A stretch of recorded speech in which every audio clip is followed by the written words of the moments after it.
Hey, what's up everybody? Today's video we're going to be talking about some things that we've been discussing but have officially been confirmed as of late. The first one going to be the fact that there is going to be a new Ford vehicle coming in with an octane hitbox. We've got stuff about players like Wondamike who are actually left for T now that that has been confirmed, and more details about just what's going on with the organization, as well as a question that was positioned by Musty that I actually agree with.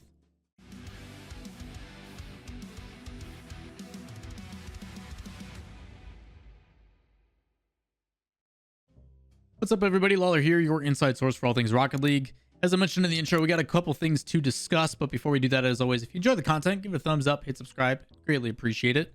Links to everything I'm talking about, as always, in the description down below. Up first is going to be with the Ford partnership. Obviously, we know we're doing the RLCSX majors with Ford, but recently there was a commercial that kind of teased that there was going to be an F150 going on and possibly made for the game. Well, they made an official commercial for the Ford F150 RLE Rocket League Edition. The commercial's too good not to play, so check it out. Yeah, it's a Ford F-150, a giant among trucks. Same built Ford Tough design, same tropical fruit wheels, and boost up the exhaust laser thing. Yep, same old F-150, the new Ford F-150 Rocket League Edition.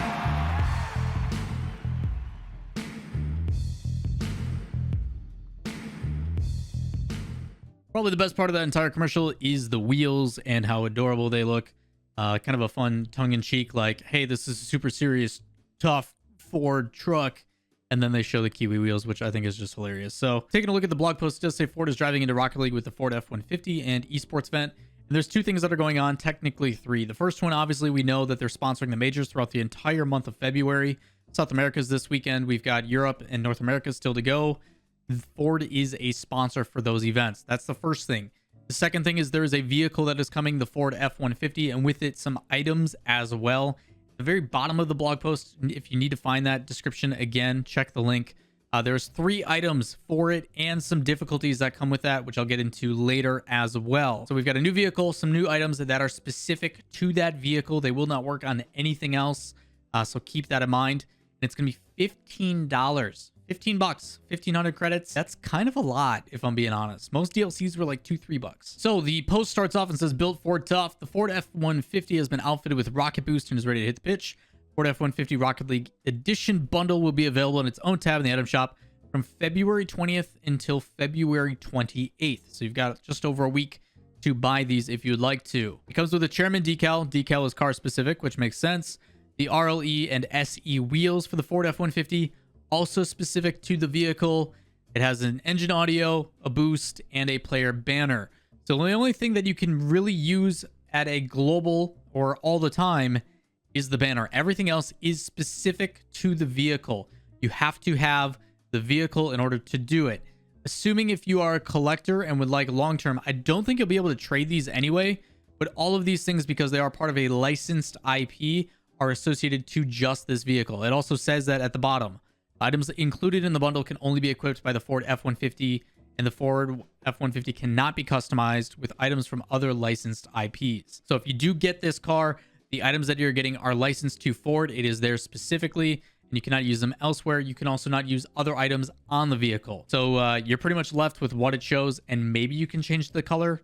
Not exactly sure if you're going to be able to do that as well. The other thing is Devin Connor, if you guys don't know, community manager for Rocket League, did tweet that it is an octane hitbox, standard hitbox.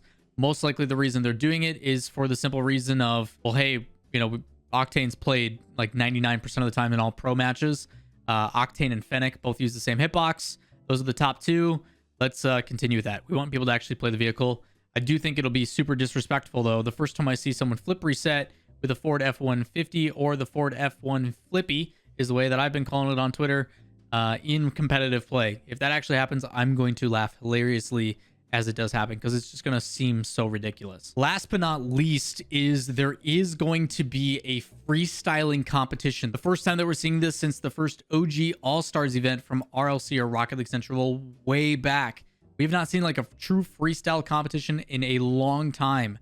They do talk about how it's getting its own version of a dunk competition. They're presenting sponsor for all the majors, which we already talked about, including South America, blah, blah, blah.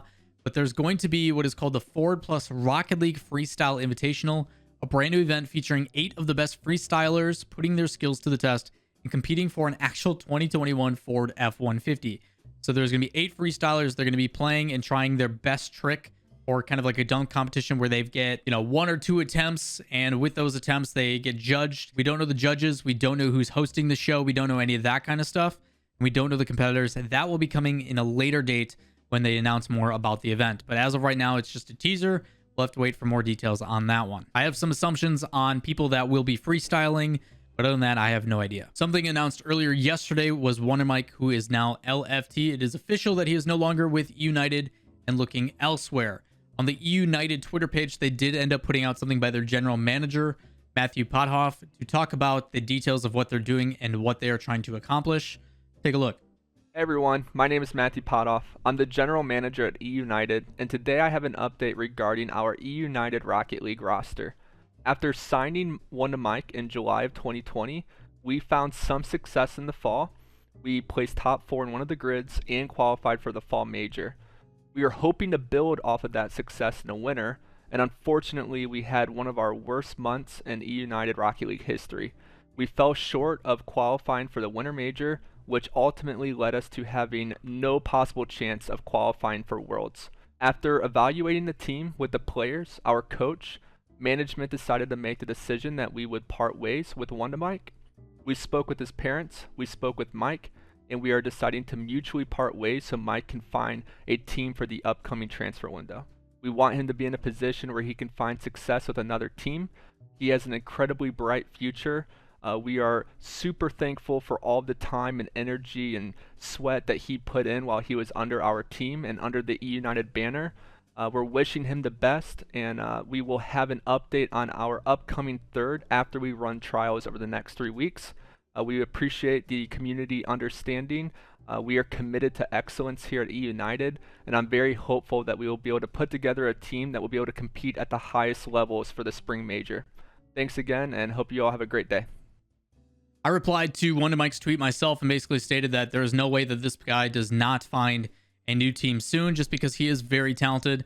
I have talked to Wondamike a little bit about the situation, kind of his plans and going forward, so I'm going to be keeping my mouth shush on the situation until it is made official. But again, I do feel Wondamike is a very talented player. He should find himself a spot top 8 in the region, I would assume. I think that's where his skill potential is. It's just a matter of finding a team in a trial that makes sense. Many people are looking at the J-Russ Sonic situation and another offensive player being needed. Maybe he goes there. Ultimately, it's up to Wondamike. He's going to be probably trying out for a bunch of different rosters, ones that you guys may not think of, and see what works the best. Because when you are a player this talented, you try out with a bunch of different iterations, and whichever one just feels and has that general chemistry where you come in and it's just like, this is just, it feels right. There's something about this that's so natural. That's the one that he's probably going to go with. So I'm excited to see what ends up happening.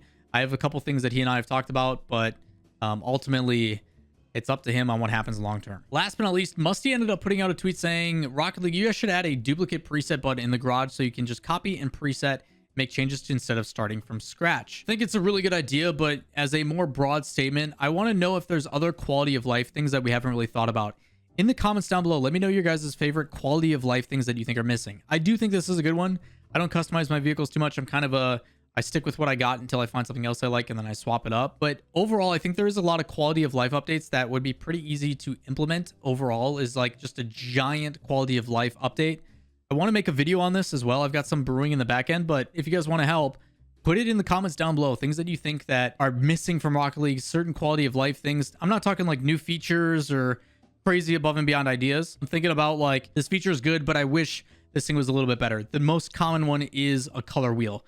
Rather than having the colors the way they are, I wish I could just select 2 colors and be done with it, and then limit them to what side you're on, whether it be orange or blue. So stuff like that I think would be really cool. But there's a lot of different ideas that I know I haven't thought of, and I would like to know what your opinion is on the situation. That is going to wrap it up for your Rocket League news for today. If you guys have any questions, comments, concerns, drop those down below as always.